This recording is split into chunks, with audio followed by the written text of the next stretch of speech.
Assalamualaikum warahmatullahi wabarakatuh. Salam sejahtera untuk kita semua. Om Swastiastu, Namo Buddhaya, Salam Kebajikan. Selamat siang Bapak dan Ibu.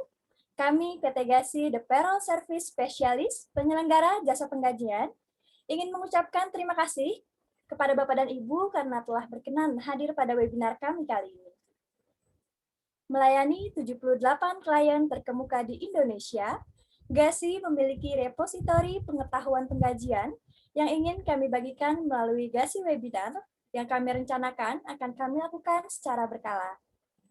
Dan topik terpilih untuk webinar kali ini adalah isu yang selalu menjadi topik pembicaraan di komunitas penggajian, yaitu PMK nomor 9, garis miring PMK 03, garis miring 2021, tentang insentif pajak bagi karyawan. Dan pada kesempatan webinar kali ini, kita akan membahas khusus terkait insentif PPh Pasal 21 ditanggung pemerintah atau DTP, yang nantinya akan kita bahas bersama persyaratan, pengaplikasian, perhitungan, serta pelaporan pajaknya. Baik, Bapak dan Ibu, langsung saja telah hadir bersama saya beberapa narasumber yang dapat memberikan kita informasi-informasi valid, di mana terdapat Ari sebagai Gasi Enterprise Solution Specialist, Rika selaku Gasi Payroll Service Officer, Lina selaku Gasi Payroll Service Officer, dan Bapak Anggara selaku Gasi Payroll Service Lead Officer yang akan menemani saya ketika sesi tanya-jawab nanti. Baik, Bapak dan Ibu, sebelum saya memulai mengajukan pertanyaan perdana saya kepada narasumber, mohon Bapak dan Ibu dapat berkenan mengizinkan kami untuk merampungkan penjelasan kami terlebih dahulu, sebelum nantinya kami akan membuka sesi tanya-jawab. Namun demikian, mohon Bapak dan Ibu sudah dapat segera mulai menuliskan pertanyaan Bapak dan Ibu pada kolom chatroom sejak bahkan saat ini. Dan nanti di sesi tanya-jawab, kami akan memilih pertanyaan yang paling banyak ditanyakan untuk kami dahulukan jawab. Namun apabila terdapat beberapa pertanyaan yang belum sempat kami kupas di sesi hari ini, dengan senang hati akan kami jawab pada kesempatan one-on-one session yang untuk waktunya dapat kita sepakati bersama seusai webinar berlangsung. Jadi silakan Bapak dan Ibu untuk dapat menuliskan pertanyaan Bapak dan Ibu pada kolom chatroom. Lebih banyak pertanyaan akan jadi lebih mudah bagi kami untuk memahami penjelasan apa yang paling Bapak dan Ibu butuhkan. Baik, saya akan memulai pertanyaan perdana saya kepada narasumber yang pertama, yaitu Rika. Rika, jika kita lihat judul webinar hari ini, sempat menjadi trending topik akhir-akhir ini, khususnya di kalangan penggajian, yaitu PMK nomor 9, garis miring PMK 03 tahun 2021, tentang insentif pajak bagi karyawan. Lalu pertanyaannya adalah, bisakah Rika jelaskan bagaimana latar belakang adanya peraturan yang mengatur terkait insentif pajak ditanggung pemerintah atau DTP ini? Silakan Rika. Baik Bapak dan Ibu, untuk latar belakang atau kronologi peraturan yang mengatur terkait insentif yang ditanggung pemerintah, selain sebagai upaya pengaturan dalam rangka mendukung penanggulangan dampak COVID-19, dijadikan juga sebagai upaya demi percepatan pemulihan ekonomi nasional, sehingga perlu dilakukan perluasan untuk menjangkau sektor yang akan diberikan insentif tersebut. Dengan harapan ekonomi masyarakat akan bergerak naik, sehingga dilakukan perpanjangan jangka waktu hingga bulan Juni 2021. Adapun perubahan untuk peraturan insentif pajak tersebut, yang pertama adalah pada PMK nomor 23 tahun 2020, selanjutnya pada PMK nomor 44 tahun 2020, lalu pada PMK nomor 86 tahun 2020, selanjutnya ada pada PMK nomor 110 tahun 2020, dan yang terakhir adalah PMK nomor 9 tahun 2021. Seperti itu Bapak dan Ibu. Baik, terima kasih Rika untuk penjelasannya. Jadi Bapak dan Ibu, seperti pernyataan Rika bahwa telah terjadi 4 kali perubahan semenjak diterbitkannya pertama kali PMK terkait insentif pajak ditanggung pemerintah ini, yaitu yang pertama PMK 23 garis miring PMK 03 tahun 2020 sampai dengan PMK yang terakhir diterbitkan, yaitu PMK nomor 9 tahun 2021. Baik Rika, saya akan melanjutkan ke pertanyaan berikutnya. Lalu bisakah Rika jelaskan perubahan apa saja yang terjadi pada PMK nomor 9 ini? Silakan Rika. Baik, untuk perubahan yang terjadi pada PMK terakhir, yaitu PMK nomor 9 tahun 2021, yaitu pemerintah melakukan perpanjangan atas insentif pajak untuk membantu wajib pajak dalam menanggapi dampak pandemi COVID-19 hingga pada 30 Juni 2021.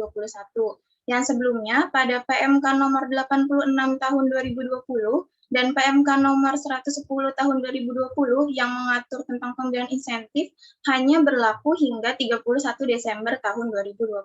Seperti itu, Bapak dan Ibu. Baik, terima kasih Rika untuk penjelasannya.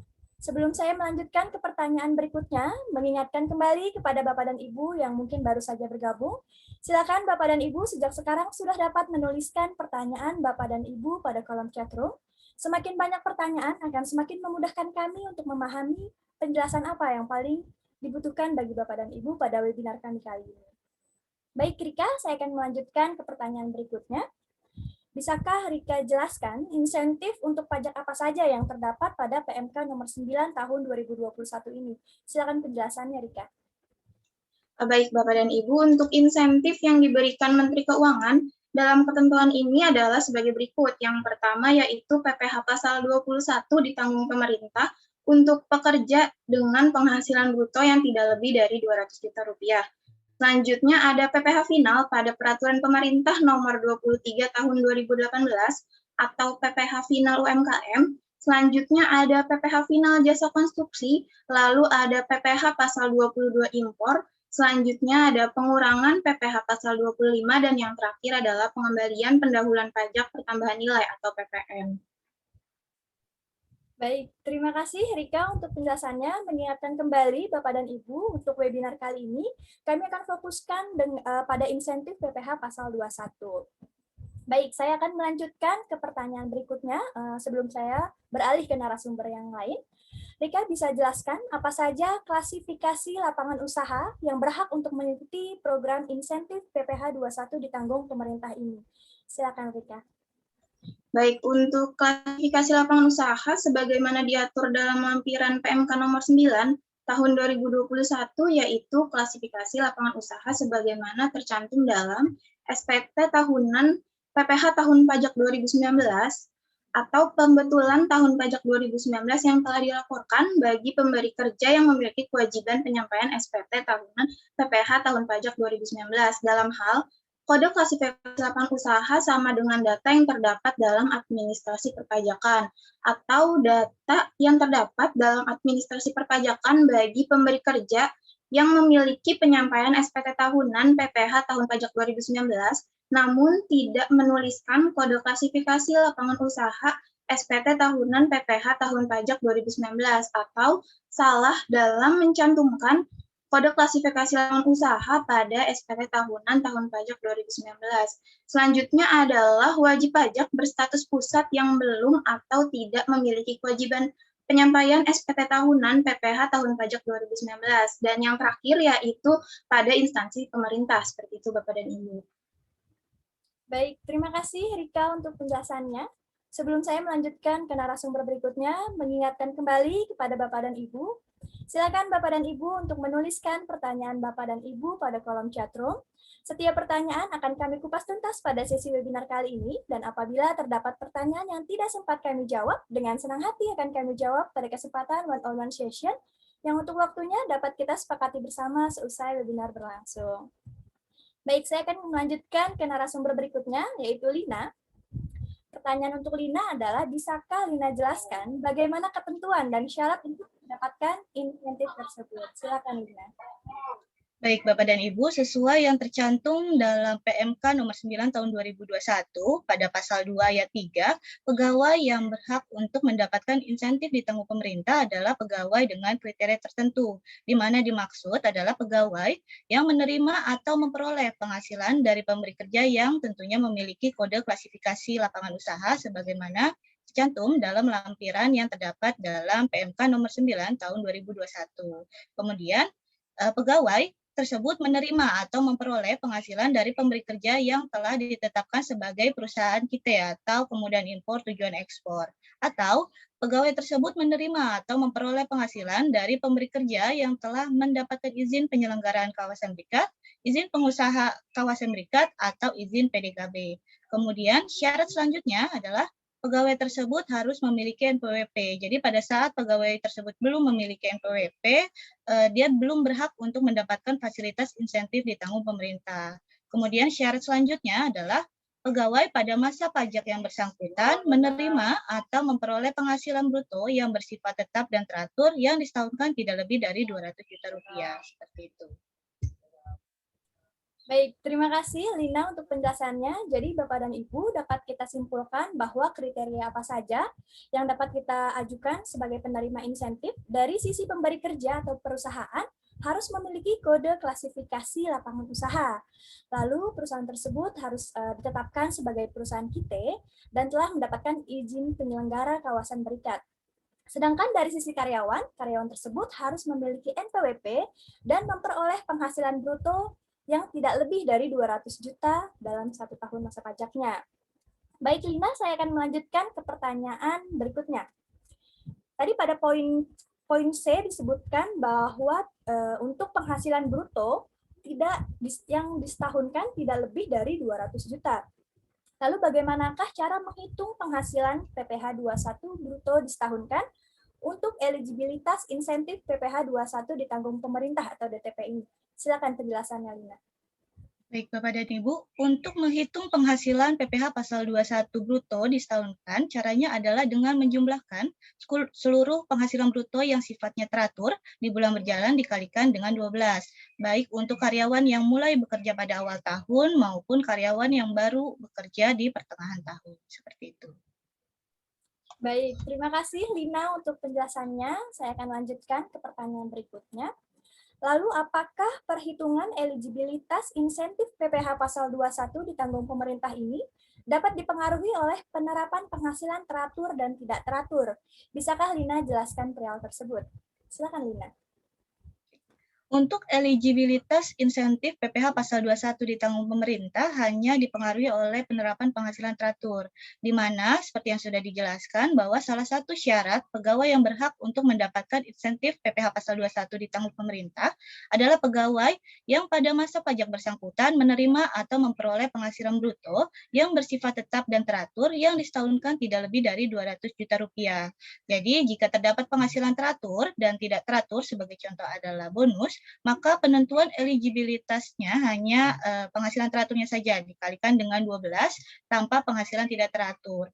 Dan ketika penghasilan teratur tersebut dikatakan eligible insentif PPh pasal 21 ditanggung pemerintah atau kurang dari 200 juta, maka insentif yang diberikan hanya sebesar porsi pajak teratur. Seperti itu.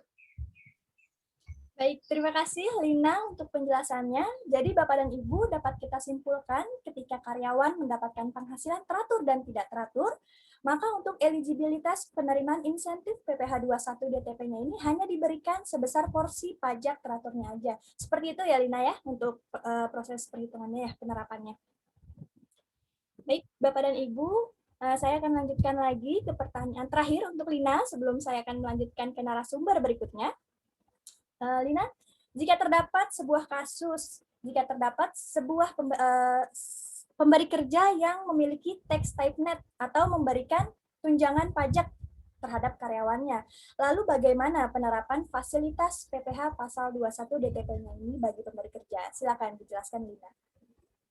Bagi pemberi kerja yang selama ini memberikan tunjangan pajak penghasilan atau menanggung pajak penghasilan pegawainya, maka nilai insentif PPh pasal 21 ditanggung pemerintah ini tidak dikembalikan ke perusahaan, melainkan diberikan kepada karyawan berupa insentif PPh pasal 21 ditanggung pemerintah dan tidak dikenakan pajak atas pemberian insentif ini. Nah, hal ini juga tercantum dalam PMK nomor 9 tahun 2021, ada di pasal 2 ayat 5 yang menyatakan bahwa PPh pasal 21 DTP atau ditanggung pemerintah harus dibayarkan secara tunai oleh pemberi kerja pada saat pembayaran penghasilan kepada pegawai. Nah, yang dikecualikan dari insentif PPh pasal 21 ditanggung pemerintah ini adalah pegawai yang menerima penghasilan berasal dari APBN atau APBD yang telah ditanggung pemerintah berdasarkan ketentuan perpajakan. Nah, sebagai informasi tambahan bahwa PPh pasal 21 ditanggung pemerintah ini diberikan sejak masa pajak Januari 2021 sampai dengan masa pajak Juni 2021. Baik, terima kasih Lina untuk penjelasannya.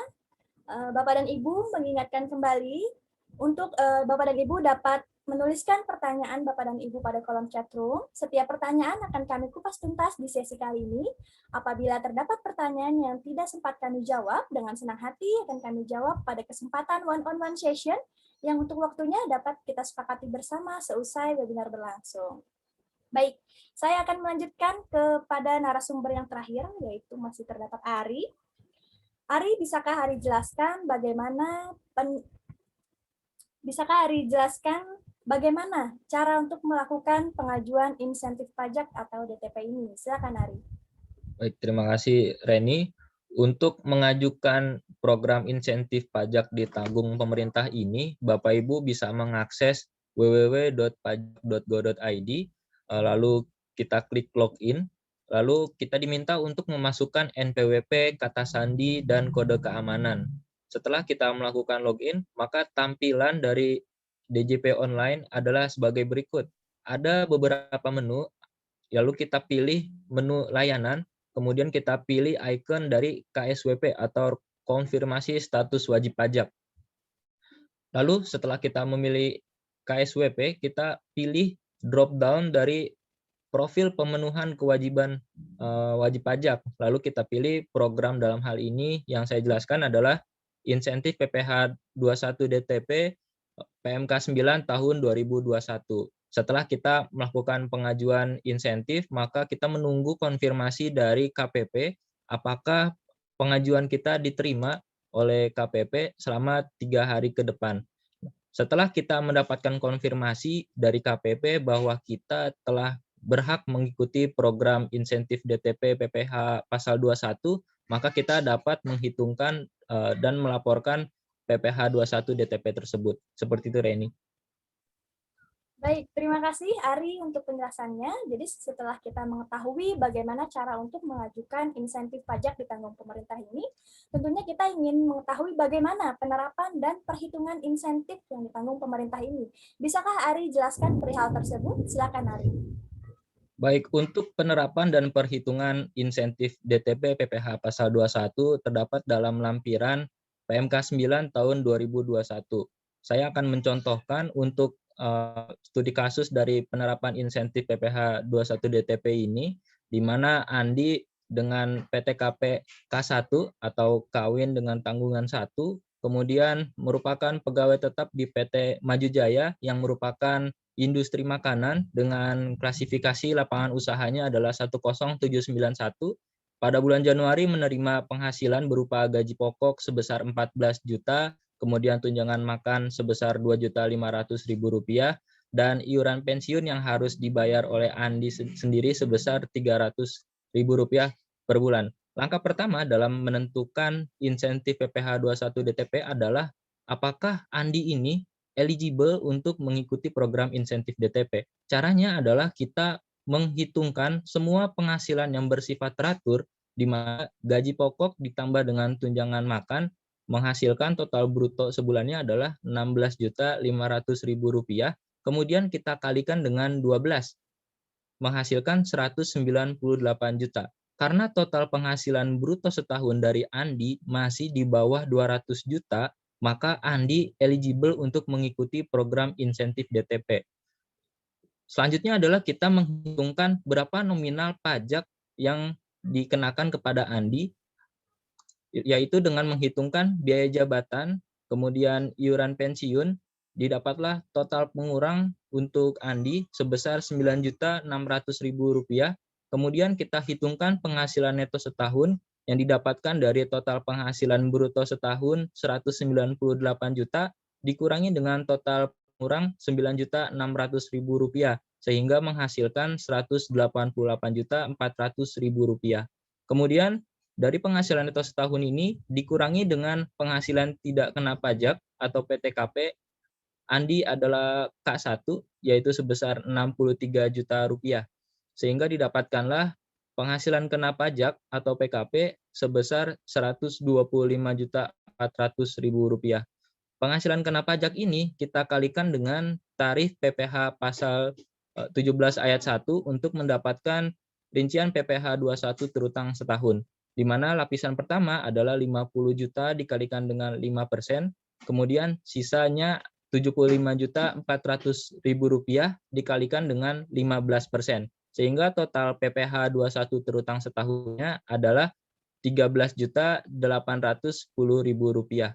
Untuk mendapatkan PPh 21 terutang sebulan, maka 13.810.000 dibagi dengan 12 menghasilkan 1.150.833.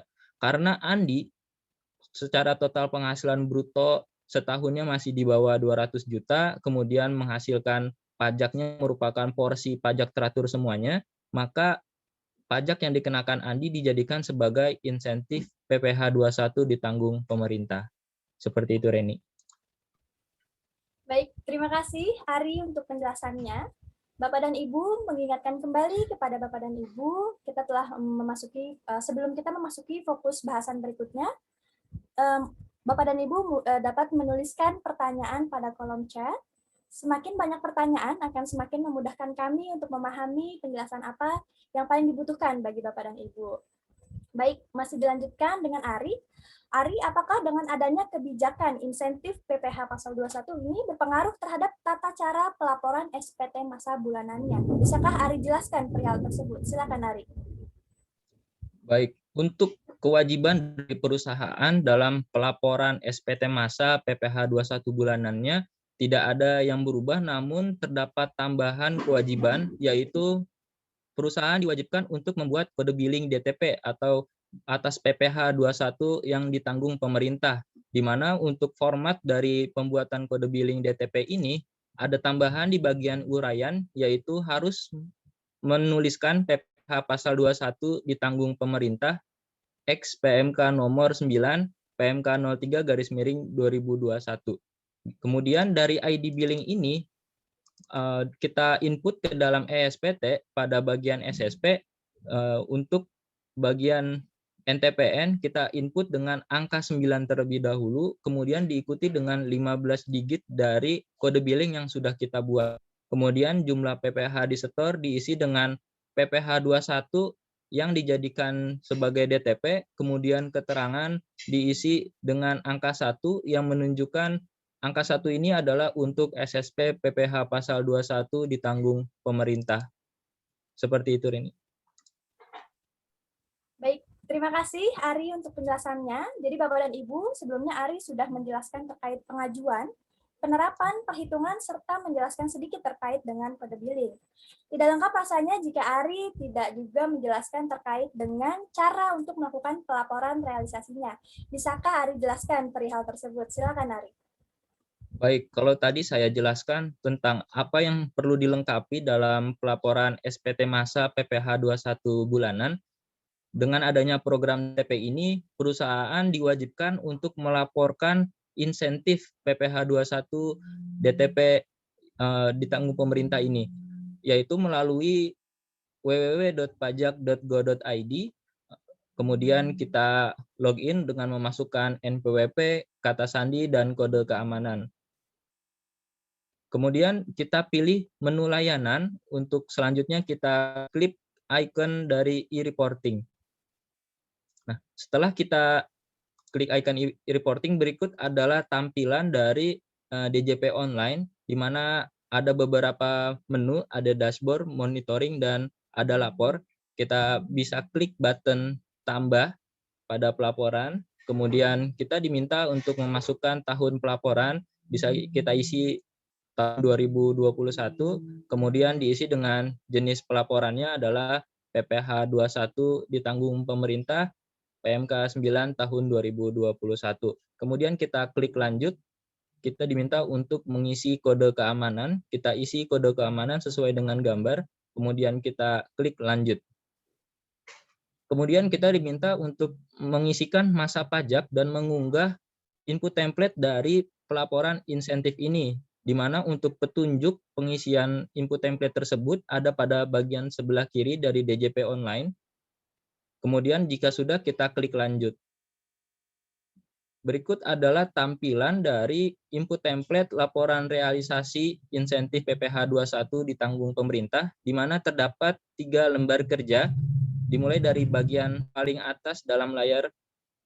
Ini merupakan rekapitulasi dari input template laporan realisasi, kemudian pada bagian lembar kerja kedua atau bagian tengah ini merupakan rincian dari karyawan yang mendapatkan insentif PPh 21 ditanggung pemerintah, dimulai dari nomor, nama pegawai, NPWP, KTP, penghasilan bruto, dan PPh pasal 21 yang ditanggung pemerintah. Ketika sudah selesai, kita klik validasi, kemudian kita bisa lanjutkan untuk mengisi lembar kerja ketiga, yaitu rincian dari kode billing yang dijadikan sebagai DTP. Setelah semuanya kita isi, kita klik validasi, kemudian kita simpan untuk langsung di-upload ke dalam DJP online. Setelah kita melakukan upload, maka aplikasi akan menampilkan konfirmasi bahwa pelaporan telah berhasil di-upload. Setelah itu kita klik OK, seperti itu Reni. Baik, terima kasih Ari untuk penjelasannya, Bapak dan Ibu. Jelang saya akan meminta salah satu narasumber untuk memberikan rangkuman ringkas dan kesimpulan atas bincang-bincang kita hari ini. Mengingatkan kembali kepada Bapak dan Ibu, tersisa beberapa menit untuk menuliskan pertanyaan pada kolom chatroom. Pertanyaan yang terbanyak ditanyakan akan kami prioritaskan untuk kami bedah bersama.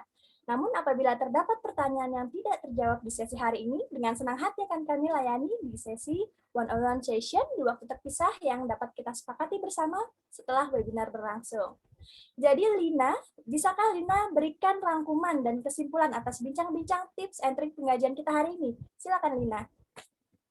Ya, baik. Untuk rangkuman dan kesimpulan dari hasil pembahasan kita pada hari ini, di mana yang pertama, perubahan yang terjadi pada PMK nomor 9 tahun 2021, yaitu pemerintah memperpanjang insentif, yang di mana sebelumnya pada PMK 86 tahun 2020 dan PMK 110 tahun 2020, pemberian insentif ini hanya diberikan sampai dengan 31 Desember 2020. Dan diperpanjang menjadi 30 Juni 2021. Kemudian tidak ada perluasan atau perubahan kode klasifikasi lapangan usaha dan persyaratan karyawan yang mempengaruhi eligibilitas pemanfaatan insentif pajak ditanggung pemerintah. Selanjutnya adalah perubahan uraian pada e-billing yang digunakan untuk SPT massa, yaitu menjadi PPh pasal 21 ditanggung pemerintah XPMK nomor 9 /PMK 03 /2021. Dan tidak ada perubahan tata cara dalam melakukan pelaporan insentif, yaitu dengan laporan realisasi yang dijadikan sebagai bukti pemanfaatan insentif pajak ditanggung pemerintah. Terima kasih Lina untuk rangkuman dan kesimpulan atas bincang-bincang tips and trik pengkajian hari ini. Bapak dan Ibu, usai sudah tanya jawab kami kepada narasumber, berharap webinar kali ini dapat memberikan kemudahan Bapak dan Ibu dalam memahami terkait PMK nomor 9 tahun 2021 ini. Bapak dan Ibu, selanjutnya kita akan memasuki sesi tanya jawab, dan untuk sesi tanya jawab akan dibawakan oleh Bapak Anggara. Silakan Pak Anggara. Baik, terima kasih Reni untuk waktunya. Sekali lagi kami ucapkan terima kasih atas kehadiran Bapak dan Ibu di sesi webinar kami hari ini. Jika saya lihat di chat room sudah cukup banyak juga pertanyaan-pertanyaan yang masuk ke kami.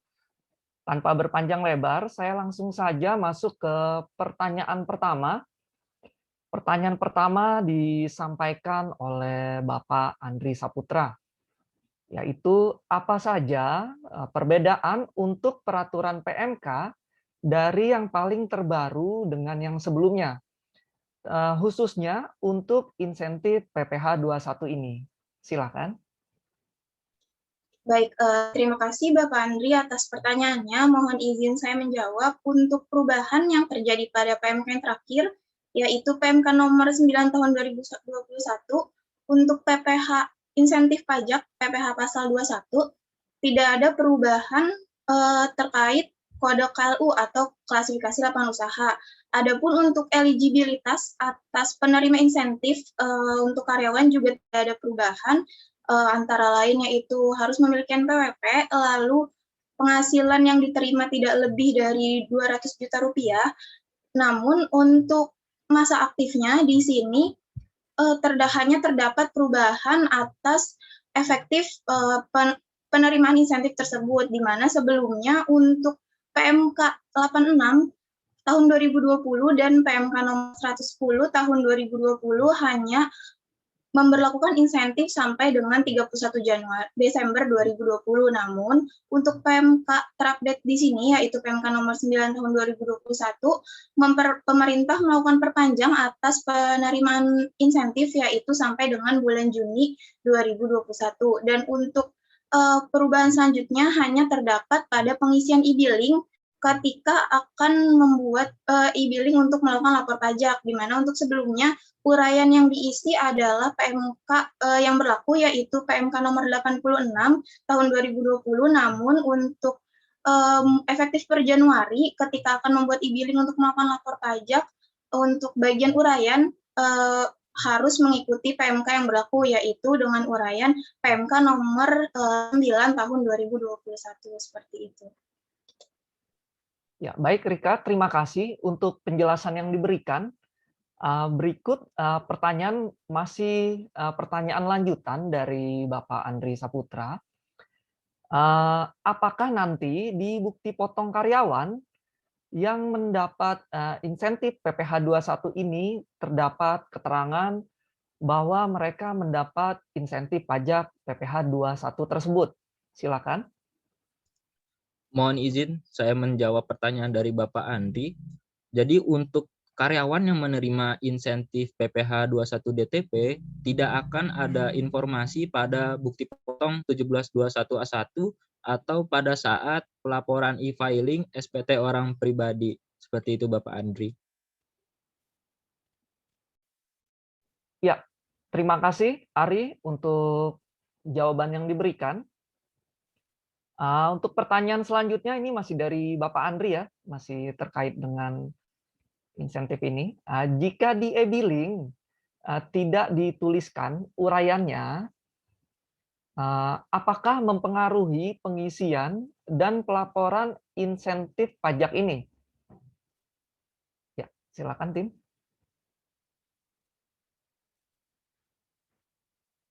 Baik, mohon izin saya menjawab pertanyaan dari Bapak Andri. Untuk e-billing dalam uraiannya itu merupakan arahan dari surat edaran dari DJP. Saat ini belum ada aturan bahwa ketika uraian tidak diisi, sanksi yang jelasnya itu tidak disebutkan dalam peraturan PMK 9 tahun 2021 ini. Namun jika melihat dari surat edaran, ketika uraian tidak diisi, maka pelaporan atau penyampaian SPT masa PPh 21 dalam hal ini lampirannya berupa billing DTP-nya dinyatakan tidak lengkap. Seperti itu Bapak Andri.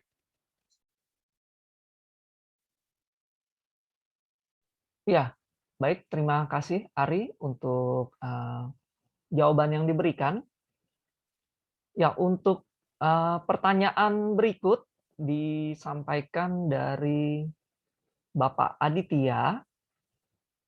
Apakah lebih bayar atas porsi insentif dapat dikompensasikan ke bulan selanjutnya? Silakan. Ya, baik. Terima kasih Bapak Aditya atas pertanyaan yang diajukan. Untuk kelebihan bayar pajak yang merupakan porsi insentif ditanggung pemerintah tidak dapat digunakan atau dimanfaatkan lagi sebagai kompensasi pada bulan selanjutnya. Sehingga atas lebih bayar atas porsi insentif ditanggung pemerintah ini tidak dapat digunakan atau dilakukan pemindahbukuan untuk masa pajak selanjutnya. Seperti itu. Oke. Ya baik, Lina, terima kasih untuk jawaban yang diberikan. Sebelumnya saya akan persilakan untuk Jihan untuk melengkapi jawaban atas pertanyaan sebelumnya. Jihan, boleh? Ya, terima kasih. Saya akan menambahkan terkait pertanyaan dari Bapak Andri sebelumnya. Hal apa saja yang terdapat perbedaan dari PMK sebelumnya dengan PMK 9? Tambahannya adalah mengenai batas pelaporan realisasi pajak yang sebelumnya tidak dicatatkan bahwa ketika melaporkan melebihi tanggal 20 tidak dapat memanfaatkan insentif di masa tersebut. Tapi di PMK ini dituliskan bahwa ketika melaporkan realisasi pajak melebihi tanggal 20 di masa pajak berikutnya, tidak dapat memanfaatkan masa pajak yang bersangkutan. Seperti itu. Ya, terima kasih Gihan untuk penjelasan atas pertanyaan sebelumnya. Ya, langsung saja ke pertanyaan berikut. Pertanyaannya cukup menarik ya. Ini dari Ibu Maulita. Jika dalam 1 bulan terdapat pembayaran terpisah dan pajaknya menjadi minus atau lebih bayar, bagaimana untuk perhitungan insentifnya? Mohon Ya. izin saya menjawab pertanyaan dari Ibu Maulita. Jika dalam suatu bulan terdapat 2 periode dan di periode terpisah ternyata mengakibatkan pajak karyawan menjadi minus atau lebih bayar, bagaimana perhitungan insentifnya? Ketika dalam kondisi tersebut dalam periode reguler karyawan berhak mendapatkan insentif DTP, namun pada berjalannya bulan ternyata karyawan mengalami atau mengajukan berhenti dari pekerjaannya, sehingga secara perhitungan pajak perhitungannya harus difinalisasi yang mengakibatkan penghasilan karyawan dan pajaknya menjadi minus. Secara sebulan pelaporan yang harus kita laporkan ke DJP adalah karyawan tersebut tidak berhak mendapatkan insentif DTP karena pajak sebulan secara total adalah minus dan menyatakan lebih bayar. Jadi nominal DTP sudah diberikan pada periode reguler, kembali lagi ke kebijakan perusahaan. Apakah diberikan saja ke karyawan atau dilakukan penarikan? Karena dari sisi perusahaan kepada DJP tetap tidak bisa mengakui nilai insentif DTP yang sudah diberikan karyawan tersebut. Seperti itu, Ibu Maulita. Ya, baik. Terima kasih Ari untuk penjelasan yang diberikan. Langsung saja kita ke pertanyaan berikut. Pertanyaan berikut dari Ibu Jessica Rianto. Beliau mempertanyakan tentang tata cara pelaporan SPT. Kalau dari sini ya, dari pertanyaan beliau, sepertinya beliau memang sempat tertinggal di sesi Gasi webinar sebelumnya. Jadi di sini pertanyaannya, bagaimana cara pelaporan SPT pribadi untuk karyawan? Yang bisa dibantu dari teman-teman? Baik, mohon izin saya menjawab pertanyaan dari Ibu Jessica mengenai pelaporan SPT orang pribadi. Jadi saat ini pelaporan SPT orang pribadi seluruhnya harus menggunakan aplikasi e-filing, di mana DJP menyediakan fasilitas melalui djponline.pajak.go.id.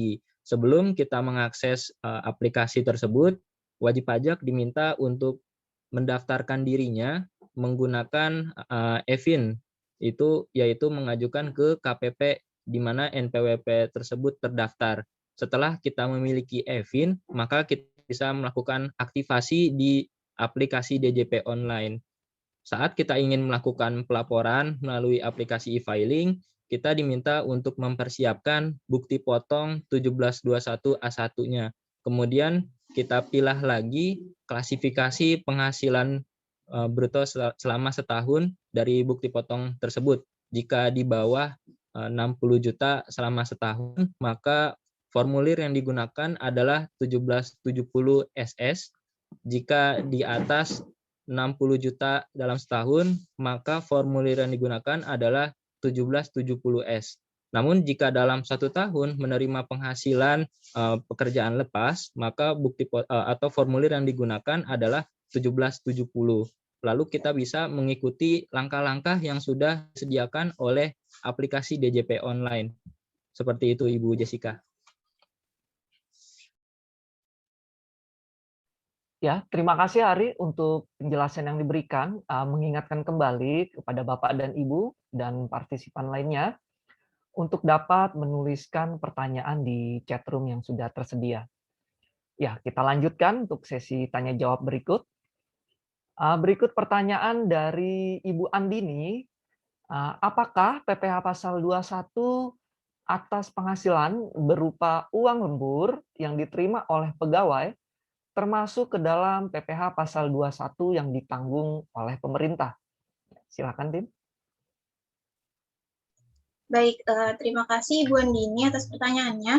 Untuk penghasilan lembur yang diterima oleh pegawai karena sesuai peraturan PMK nomor 9 tahun 2021, yaitu pada masa pajak yang bersangkutan menerima dan memperoleh penghasilan bruto yang bersifat tetap dan teratur yang disetahunkan tidak lebih dari 200 juta rupiah, sehingga pajak atas penghasilan lembur tersebut yang diterima pegawai dikategorikan sebagai penghasilan teratur dan penghasilan teratur tersebut dijadikan atau berhak untuk menerima insentif pajak tersebut, seperti itu.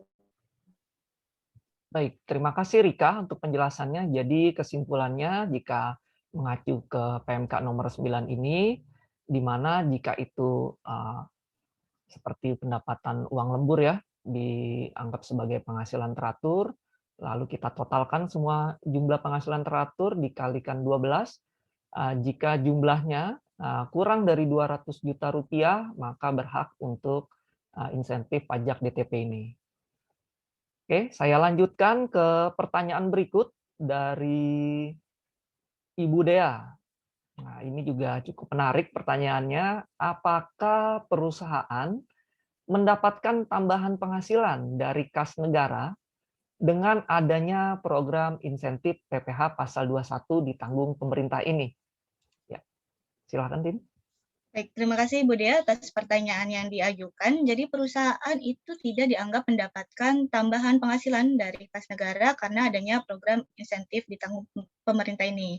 Karena porsi pajak insentif yang seharusnya dibayarkan kepada pemerintah diberikan secara langsung sebagai penghasilan tambahan bagi karyawannya, sehingga perusahaan tidak mendapatkan tambahan penghasilan tersebut, melainkan karyawan yang akan merasakan secara langsung atas adanya insentif ditanggung pemerintah ini.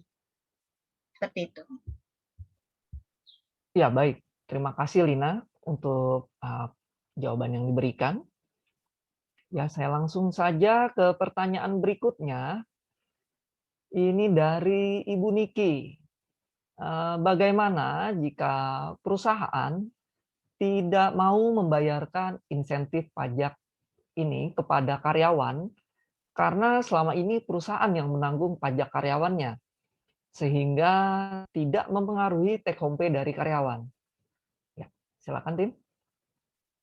Baik, terima kasih Ibu Niki atas pertanyaannya. Untuk pemberi kerja harus tetap memberikan insentif pajak tersebut bagi karyawan walaupun pemberi kerja selama ini memberikan tunjangan pajak ataupun menanggung pajak pegawai, sehingga diberikan kepada karyawan berupa insentif pajak DTP dan tidak dikenakan atas pajak pemberian insentif PPh pasal 21 DTP tersebut. Hal ini juga terdapat dalam PMK nomor 9 tahun 2021, yaitu PPh pasal 21 ditanggung pemerintah sebagaimana dimaksud harus tetap dibayarkan secara tunai oleh pemberi kerja pada saat pembayaran penghasilan tersebut kepada pegawai, termasuk dalam hal pemberi kerja memberikan tunjangan PPh pasal 21 ataupun menanggung PPh pasal 21 kepada pegawai, seperti itu. Ya, terima kasih Rika. Jadi dapat disimpulkan ya di sini jika mengacu ke PMK nomor 9 di bagian pasal 2 ayat 5 itu dinyatakan juga untuk PPh pasal 21 ditanggung pemerintah ini harus dibayarkan secara tunai oleh pemberi kerja pada saat pembayaran penghasilan kepada pegawai. Jadi seperti itu Bapak dan Ibu. Ya, untuk pertanyaan berikut ini disampaikan dari Ibu Maureen. Bagaimana jika perusahaan telat melakukan pendaftaran atas pemanfaatan insentif pajak DTP? Misalnya perusahaan tersebut baru melakukan pendaftaran pada 2 bulan setelah peraturan insentif ini dikeluarkan oleh pemerintah. Baik, terima kasih. apabila perusahaan terlambat untuk melakukan pendaftaran atas pemanfaatan insentif pajak ditanggung pemerintah ini, perusahaan tetap dapat melakukan pendaftaran. Namun, untuk penerapannya kembali lagi kepada perusahaan, apakah akan melakukan pemindahan atau PBK atas pajak yang telah dibayarkan tanpa insentif ditanggung pemerintah, atau memanfaatkan insentif ini mulai pada bulan di mana perusahaan tersebut melakukan pendaftaran. Tentunya dengan syarat perusahaan tersebut harus memiliki kode klasifikasi lapangan usaha dari perusahaan yang terdapat pada lampiran yang tercantum dalam PMK nomor 9 tahun 2021. Seperti itu. Ya, terima kasih Lina atas penjelasannya. Saya ingin mengingatkan kembali, mungkin ada Bapak dan Ibu yang baru saja bergabung di sesi webinar kami hari ini. Jika terdapat pertanyaan, sudah bisa langsung disampaikan di chat room yang tersedia di Zoom kami. Ya, saya lanjutkan untuk pertanyaan berikut. Ini pertanyaan dari Ibu Askiana. Ini juga menarik ya pertanyaannya ya. Jadi pertanyaannya adalah ketika perusahaan berhak mendapatkan insentif, tetapi untuk semua karyawannya tidak berhak atas insentif tersebut karena penghasilan bruto setahunnya sudah melebihi dari 200 juta rupiah. Nah, dalam hal ini apakah tetap harus melakukan lapor atas laporan realisasinya? Silakan. Ya, mohon izin menjawab pertanyaan Ibu Askiana. Jadi ketika dalam kondisi tersebut, perusahaan tetap wajib melakukan pelaporan realisasi insentif PPh 21 DTP. Walaupun kondisinya perusahaan tidak ada karyawan yang eligible untuk mengikuti program DTP. Bisa jadi yang tadi disebutkan penyebabnya salah satunya adalah bruto dalam setahunnya di atas 200 juta ataupun bisa juga karena nominal pajaknya adalah minus atau terjadi kelebihan bayar karena perusahaan sudah mendaftar mengikuti program insentif PPh 21 DTP, maka timbul kewajiban bagi perusahaan untuk tetap melakukan laporan realisasi, baik ada karyawan yang eligible mendapatkan DTP maupun tidak. Seperti itu Ibu Askiana. Oke, baik. Terima kasih Ari untuk penjelasan yang diberikan. Ya, saya lanjutkan ke pertanyaan berikutnya. Pertanyaan berikut dari Ibu Friskila. Jika terdapat karyawan yang memiliki NPWP pada tengah tahun, apakah pemanfaatan atas DTP-nya berlaku dari awal tahun atau seperti apa untuk penerapannya? Silakan, Tim. Baik, Ibu Friskila, mohon izin saya menjawab. Untuk karyawan yang baru memiliki NPWP pada tengah tahun, tetap berhak atas pemanfaatan insentif DTP tersebut. Namun, di sini perusahaan harus memperhitungkan ulang atas PPh pasal 21 DTP karyawannya dan harus juga melakukan pembetulan PPh pasal 21 dari mulai karyawan tersebut ketika memiliki NPWP seperti itu. Ya, terima kasih Rika atas penjelasan yang diberikan. Ya, saya lanjutkan Bapak dan Ibu ke pertanyaan berikutnya. Pertanyaan berikut disampaikan dari Ibu Widya. Apabila ada SPT pembetulan, apakah perlu melakukan lapor kembali atas laporan realisasi walaupun tidak terdapat perubahan atas laporan realisasi tersebut? Ya, mohon izin Tim. menjawab pertanyaan dari Ibu Widya. Jika dalam hal terdapat pembetulan di SPT masa PPh 21 bulanan, maka laporan realisasinya juga ikut dilakukan pembetulan. Walaupun tidak terdapat perubahan isi dari laporan realisasi dibandingkan bagi versi yang normal, namun terdapat perbedaan pada nama file dari laporan realisasinya, di mana untuk digit terakhir pada nama filenya diubah yang sebelumnya adalah 00, artinya masanya normal, diubah menjadi 01, artinya terdapat pembetulan yang pertama. Lalu langsung disampaikan melalui aplikasi DJP online. Seperti itu, Ibu Widya. Ya, baik Ari, terima kasih untuk penjelasan yang diberikan. Jadi, walaupun tidak terdapat perubahan di laporan realisasi, jika terdapat SPT pembetulan, maka di 2 digit terakhir dapat diubah ya, yang sebelumnya 00 menjadi 01. Ya, saya lanjutkan kembali untuk ke pertanyaan berikutnya.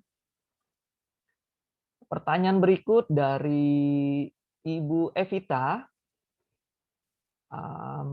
Ya, jika perusahaan baru mengajukan pemanfaatan insentif pajak pada bulan Maret ini, namun pada PMK 9 tahun 2021 berlaku sejak bulan Januari. Apakah perusahaan berhak atas insentif tersebut dengan berlaku surut atau pada bulan perusahaan mengajukan insentif ini? Ya, silakan, Tim.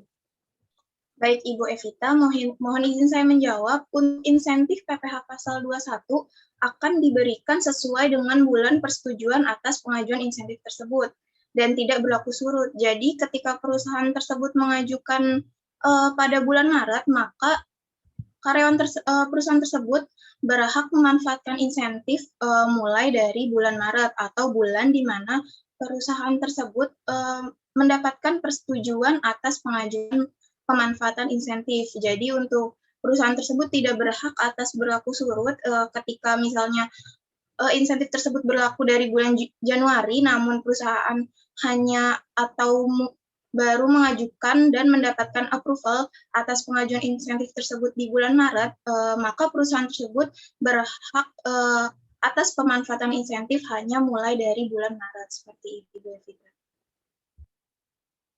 Ya, oke. Baik, terima kasih untuk Rika.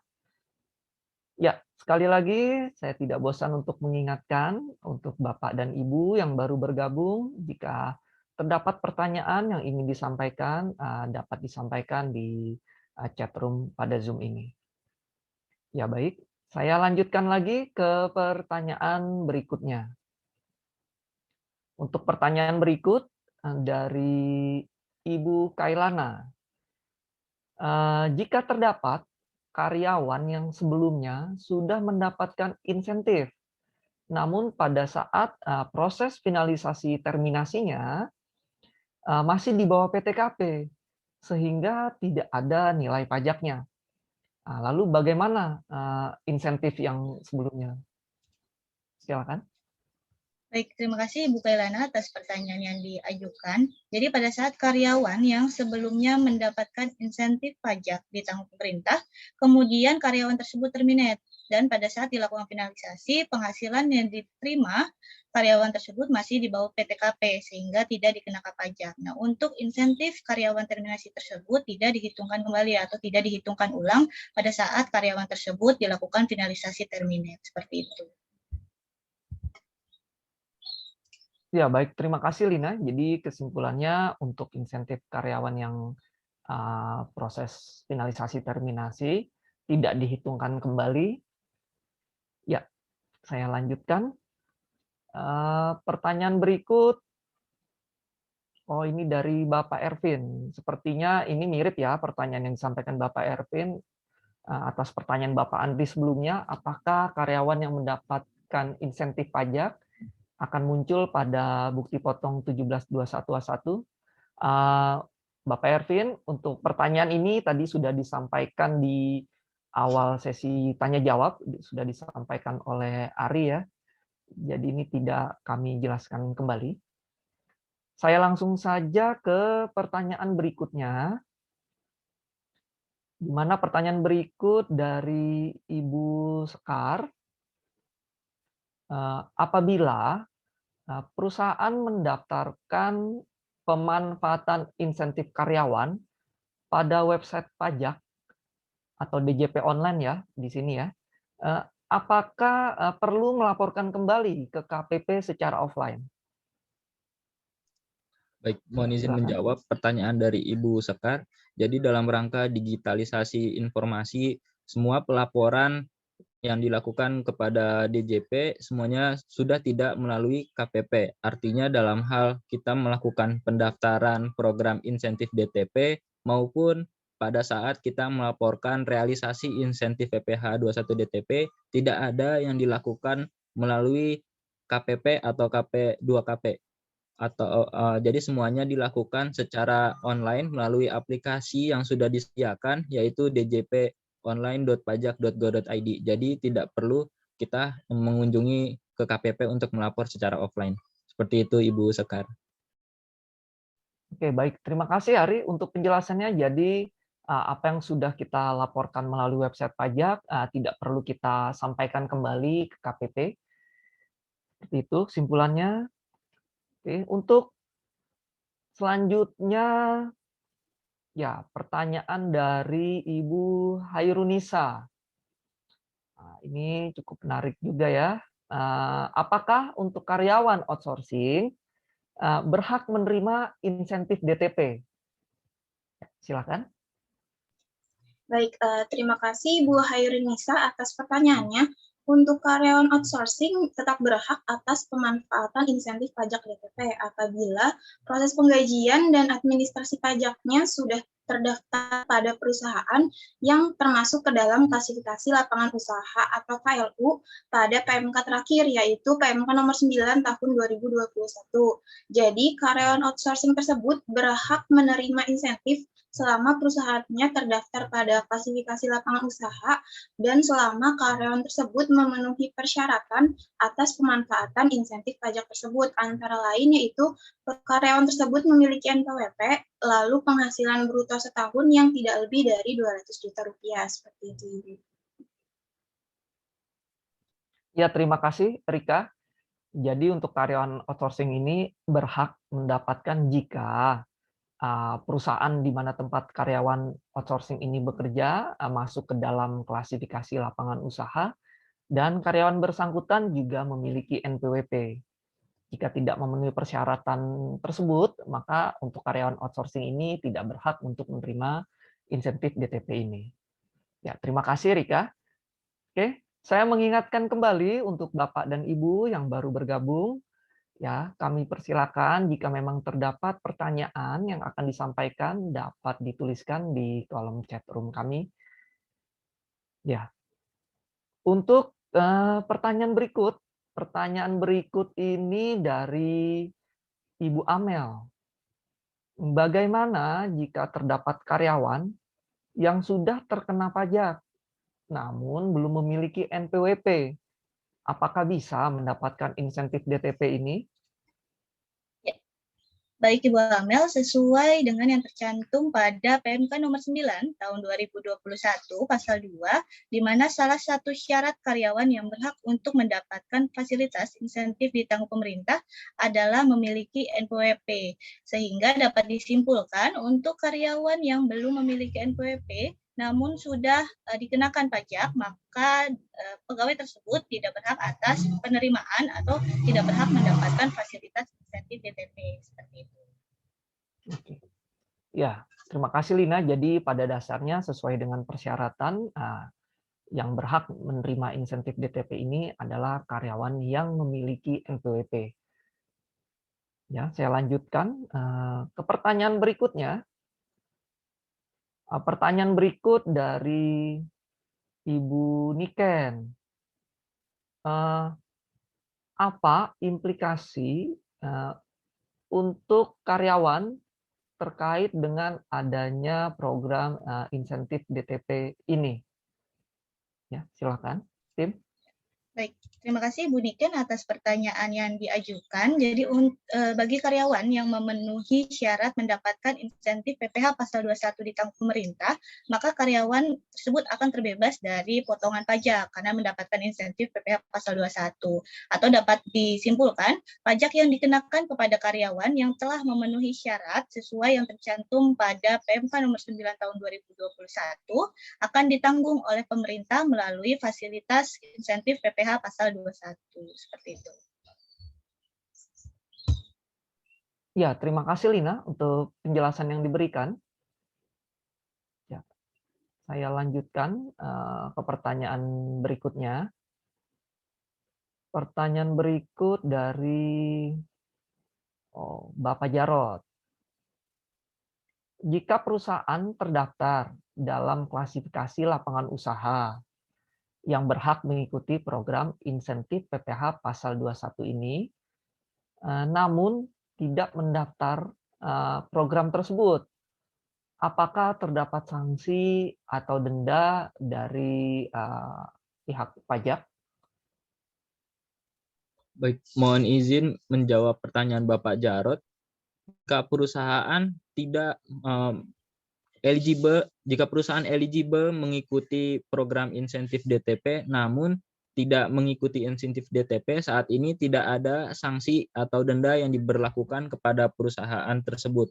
Namun dari satu sisi, karyawan akan memiliki rasa kekecewaan pada perusahaan karena insentif DTP ini ditujukan untuk membantu perekonomian Indonesia dengan memberikan suntikan dana melalui perusahaan kepada karyawan secara tunai. Seperti itu, Bapak Anggar.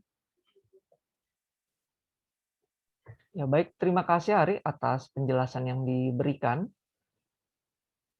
Ya, saya lanjutkan ke pertanyaan berikutnya.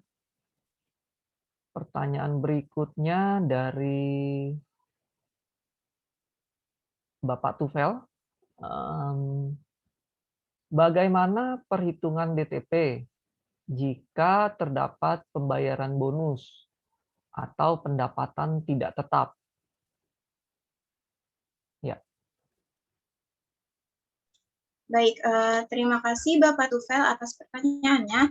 Jadi untuk perhitungan DTP ini, jika terdapat penghasilan atas bonus dan penghasilan tidak tetap, karena sesuai syarat atas penghasilan yang berhak menerima insentif adalah penghasilan tetap dan teratur, sehingga untuk penghasilan tidak teratur dan ataupun tidak tetap tidak berhak atas insentif pajak DTP.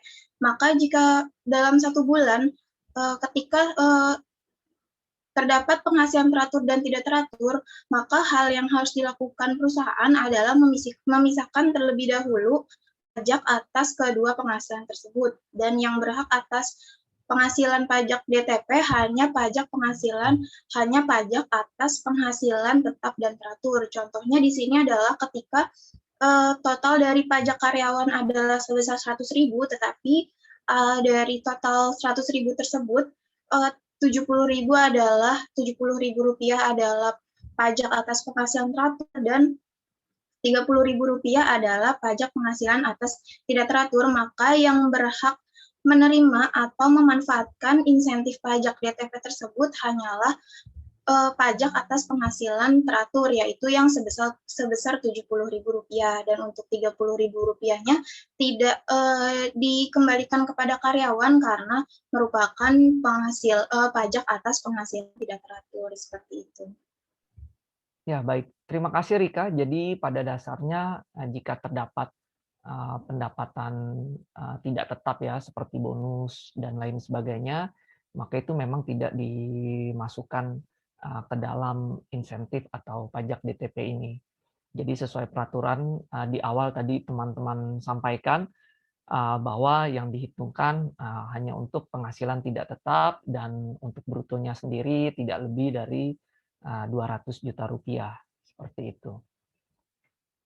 Ya, saya coba lanjutkan kembali untuk ke pertanyaan berikutnya. Ini dari Ibu Yuli, di mana Ibu Yuli menyampaikan, apakah konsekuensi yang diterima jika tidak melakukan pelaporan realisasi pajak ini?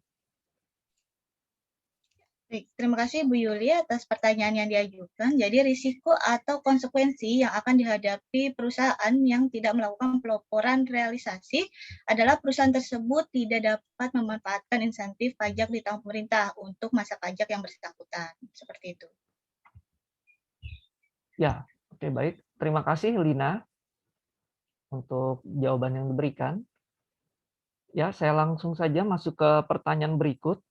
Pertanyaan berikut dari Bapak Safrizal, di mana beliau di sini menyampaikan untuk klarifikasi ya, beliau mempertanyakan terkait dengan efektif efektif dari tanggal pemanfaatan insentif pajak. Ini kan harusnya berlaku surut sejak Januari, walau proses approval-nya setelah Januari. Karena seingat Bapak Afrizal di minggu awal Februari lalu, perusahaan beliau belum bisa mengajukan secara online. Karena saat itu sistem pada DJP online, mungkin yang dimaksud adalah KSWP-nya ya, Pak Safrizal, itu belum siap. Nah, seperti di perusahaan Bapak Safrizal ini baru dapat approval-nya di pertengahan Februari. Namun beliau berlaku surut dengan efektif dari Januari 2021. Dari teman-teman bisa klarifikasi atas pernyataan ini. Baik, Bapak Afrizal, mohon izin saya menjawab. Untuk bulan Januari memang dikarenakan PMK terakhir, yaitu PMK nomor 9 tahun 2021, rilis dari DJP ketika per Februari, namun untuk dari PMK tersebut sudah dijelaskan bahwa insentif tersebut berhak atau bisa dimanfaatkan dengan berlaku surut atau Januari atau pada bulan Januari. Namun dengan syarat perusahaan telah mendapatkan approval atas pengajuan pemanfaatan insentif DTP tersebut paling lambat pada tanggal 10 Februari 2021 agar bisa memanfaatkan insentif pajak atas pajak masa Januari 2021, seperti itu Bapak. Izin menambahkan ya, pertanyaan dari Bapak Safrizal, Pak Anggara. Ya, silakan. Terkait dengan pemanfaatannya Pak Safrizal, untuk PMK nomor 9 ini ditetapkan oleh Menteri Keuangan itu per tanggal 1 Februari, dan diundangkan itu oleh DJP, Direktorat Jenderal Pajak, itu 2 Februari. Memang mungkin terlambat ketika kita sudah berlaku, udah proses penggajian gitu ya. Tapi dalam PMK tersebut, peraturan tersebut memang menyatakan bahwa ini bisa diberlakukan sejak Januari. Artinya apa yang sudah kita misalkan belum bayar kan ya tanggal 10 Februari itu bisa kita manfaatkan untuk masa Januari dengan cara kita harus lapor daftar dulu di online-nya di KSWP. Paling lambat tanggal 15. Artinya kok tanggal 15 kemarin tanggal 10 padahal harus sudah bayar untuk masa Januari, tapi itu paling lambat tanggal 15 untuk memanfaatkan masa Januarinya. Kalau kita cek secara berkala, itu KSWP memang sudah bisa pendaftaran untuk PMK nomor 9 ini itu tanggal 9 Februari. Artinya sebelum tanggal 9 Februari itu sampai tanggal 15 ketika kita daftar itu kita bisa manfaatkan masa Januari, yaitu berlaku surut walaupun udah bulan Februari.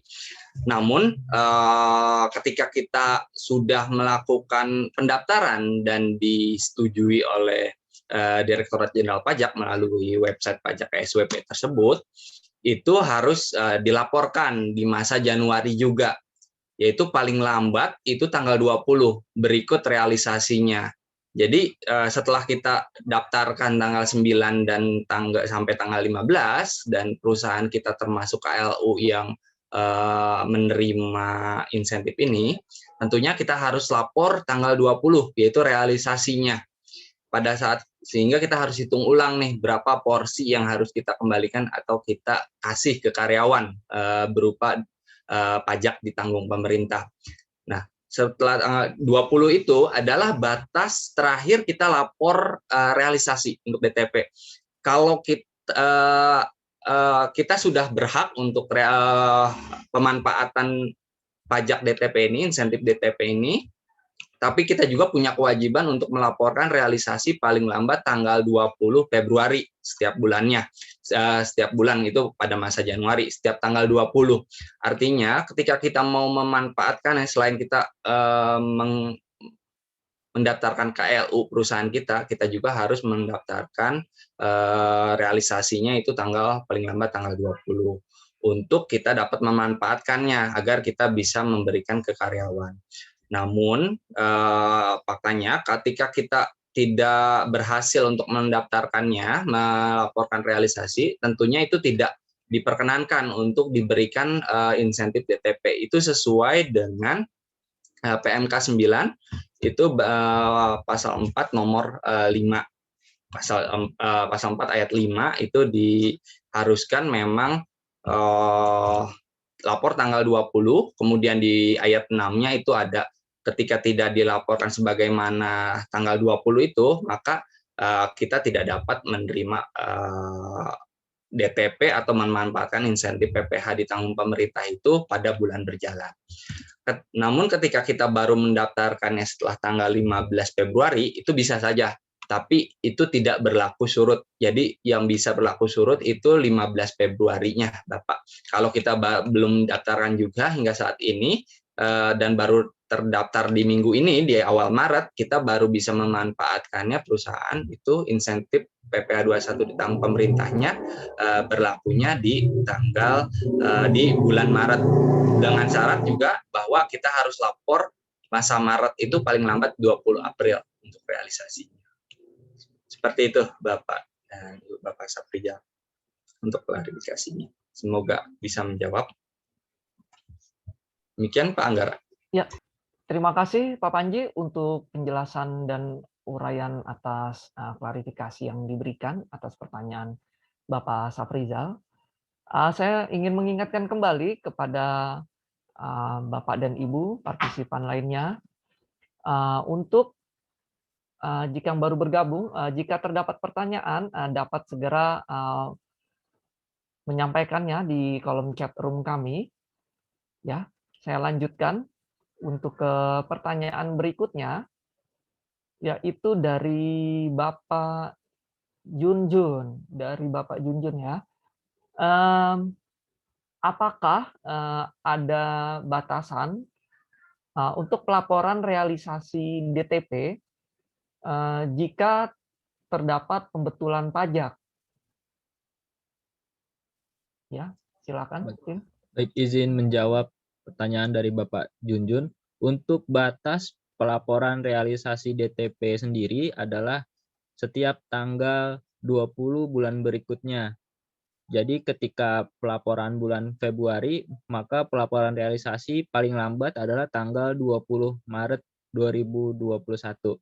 Dalam hal terdapat pembetulan SPT massa yang mengakibatkan pembetulan laporan realisasi insentif PPh 21 DTP, maka batasnya pun mengikuti seperti SPT massa PPh pasal 21, yaitu tidak terdapat batasan sampai dengan sebelum adanya penelitian atau pemeriksaan oleh DJP.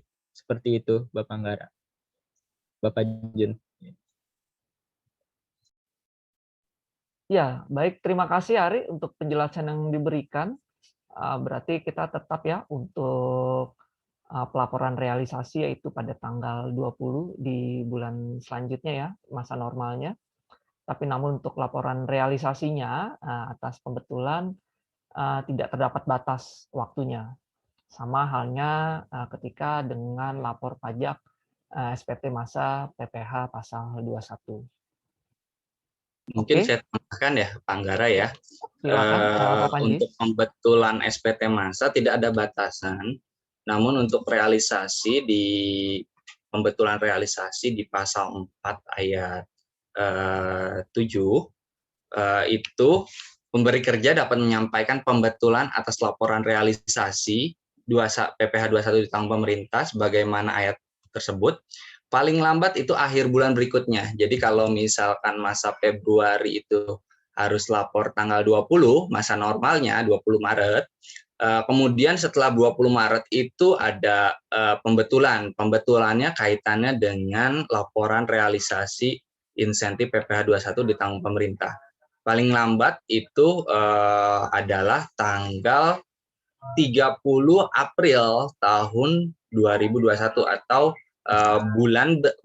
akhir bulan berikutnya setelah batas waktu pelaporan tadi. Batas pelaporan Februari kan 20 Maret ya, berarti itu 30 April. Kalau misalkan masa Maret, lapor normalnya 20 April, paling lambat pembetulannya adalah 31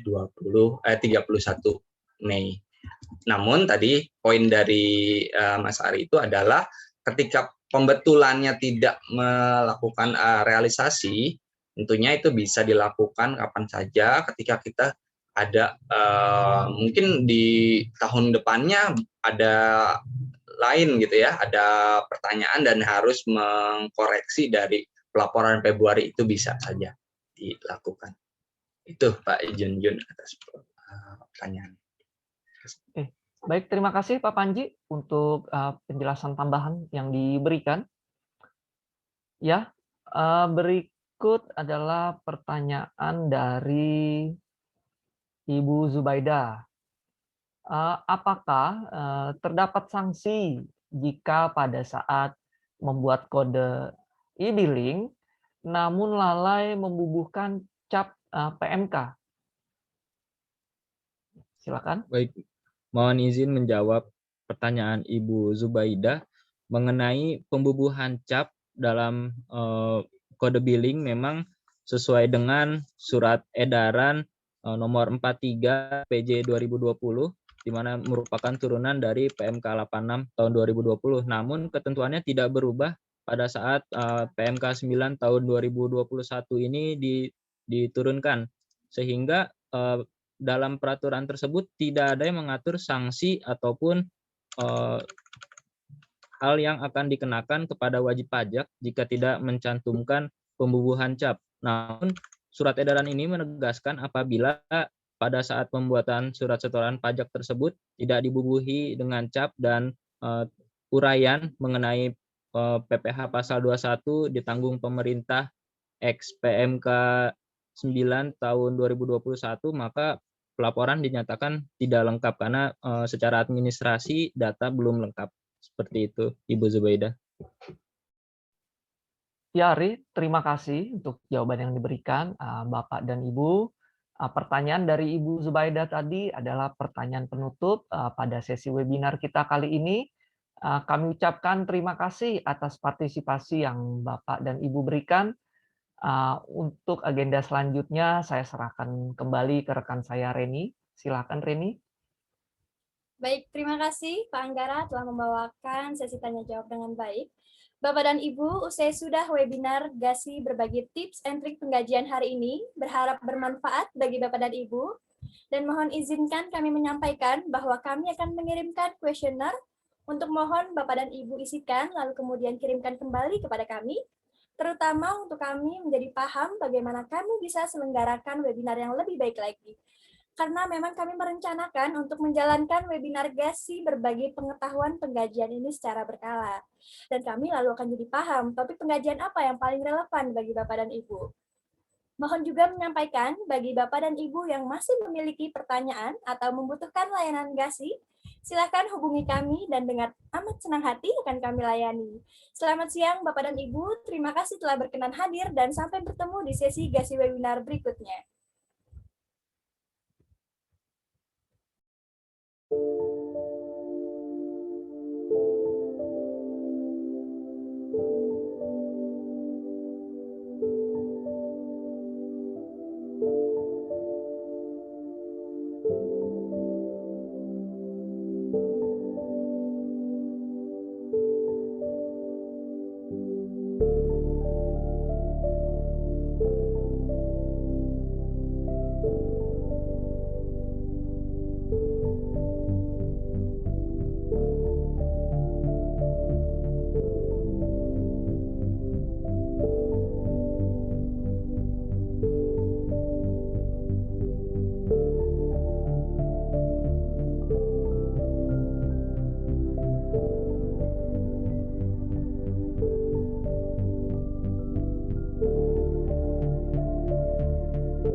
Selamat siang Ibu Devi, Ibu Devina.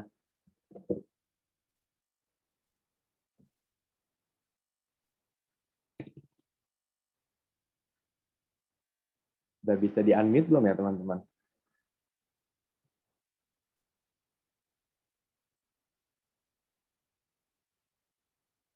Sudah bisa ya, Pak? Sudah bisa ya? Yang Bu Devina, izin menyapa nih Bu.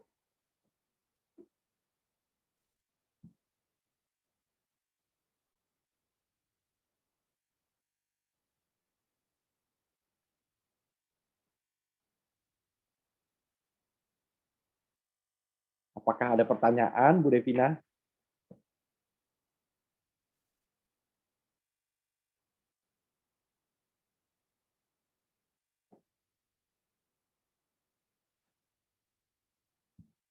Sepertinya tidak ada ya. Oke. Baik. Kalau gitu, ya.